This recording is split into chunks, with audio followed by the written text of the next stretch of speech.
Who has the most best screenplay at Metro Manila Film Festival? Let's find out. Ricky Lee has the most Metro Manila Film Festival Best Screenplay wins with 9 for the following movies.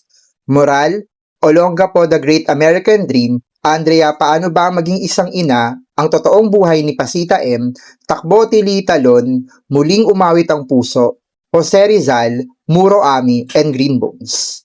Roy Iglesias got 8 Metro Manila Film Festival Best Screenplay for the following movies. Ganito Kami Noon, Paano Kayo Ngayon, Nasaan ang Puso, Yamashita, The Tiger's Treasure, Mano Po, Filipinas, Baler, Mano Po 6, A Mother's Love, and Manila Kingpin, The Asyong Salonga Story. Tied at third place are writer-director Jose Javier Reyes and June Lana with 3 wins.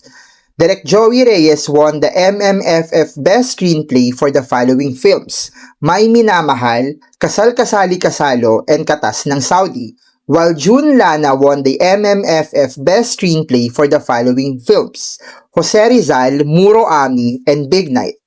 And tied with 2 wins are Antoinette Hadaune, Eric Ramos, and Angeli Atienza. For my favorite writer-director Antoinette Hadaune, she got 2 MMFF Best Screenplay wins for English Only Please and Fangirl. Eric Ramos won 2 MMFF Best Screenplay Awards for Rainbow Sunset and Mama Sapano, Now It Can Be Told. And Angeli Atienza received 2 Metro Manila Film Festival Best Screenplay wins for Firefly and Green Bones. Which of these amazing storytellers is your favorite? Drop your thoughts in the comments, and thanks for watching!